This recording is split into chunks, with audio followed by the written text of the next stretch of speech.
Dans cette vidéo, nous allons voir comment étudier le signe d'une expression affine.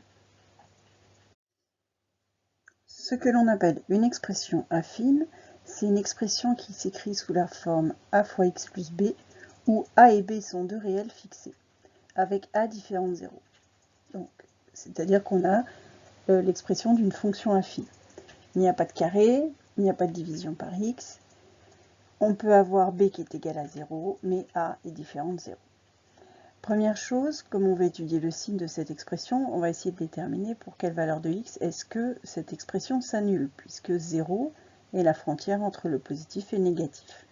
Donc je résous l'équation ax plus b égale 0, j'obtiens en ajoutant moins b des deux côtés ax égale 0 moins b, donc moins b, et maintenant je divise par a des deux côtés puisque a est différent de 0, et j'obtiens x est égal à moins b sur a.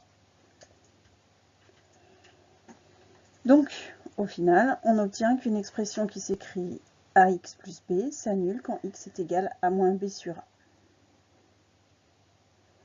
Alors, pour étudier le signe d'une expression affine, on va avoir deux cas. Le premier cas, c'est lorsque le nombre petit a, donc celui qui est multiplié par x, est strictement positif. Comme j'ai une fonction affine avec le coefficient a qui est positif, je sais que ma fonction est croissante. Et comme elle est affine, je sais qu'elle est représentée par une droite. Donc je vais avoir une droite comme celle-ci qui, entre guillemets, monte. Ici, j'ai la valeur pour laquelle l'expression s'annule, donc j'ai la valeur moins b sur a que j'ai déterminée précédemment. Et comme c'est croissant, j'ai d'abord les négatifs, ensuite les positifs.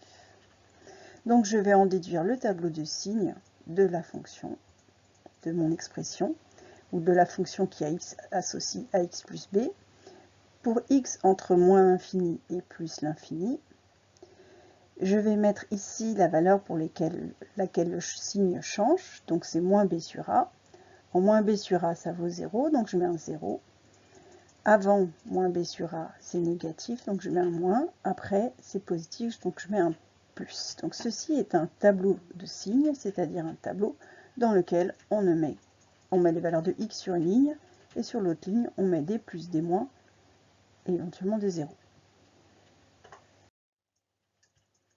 En revanche, si a est négatif, la fonction qui a x associé à x plus b est toujours affine, mais cette fois-ci, elle va être décroissante. Donc, elle va être représentée par une droite, comme celle-ci. L'expression s'annule en x égale moins b sur a, donc la droite coupe l'axe des abscisses en x égale moins b sur a. Comme la fonction est décroissante, la courbe descend. Autrement dit, elle commence par les valeurs positives et ensuite les valeurs négatives. Donc on en déduit le tableau de signes. Pour x allant de moins l'infini à plus l'infini, la valeur frontière c'est moins b sur a, donc je mets ici la valeur de moins b sur a.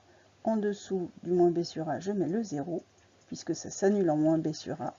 Et la fonction, l'expression f de x égale ax plus b est d'abord positive, puis négative, donc j'ai les plus avant et les moins ensuite.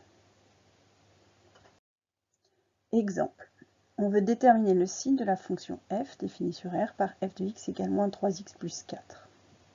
En bleu, je vous mets les différentes étapes du raisonnement et en noir, je vous mets le raisonnement. Donc, première étape du raisonnement, il faut repérer que la fonction est affine, enfin il faut vérifier qu'elle est affine. Et si elle est affine, on va pouvoir utiliser le cours sur les fonctions affines. Et on va aussi déterminer le signe de a. Donc là, on a bien une fonction affine, a est égal à moins 3, il est là 1, et b est égal à 4. Mais b n'est pas important. Donc a est égal à moins 3, donc a est négatif. J'aurai donc une fonction décroissante. Ensuite, je résous l'équation f de x égale 0.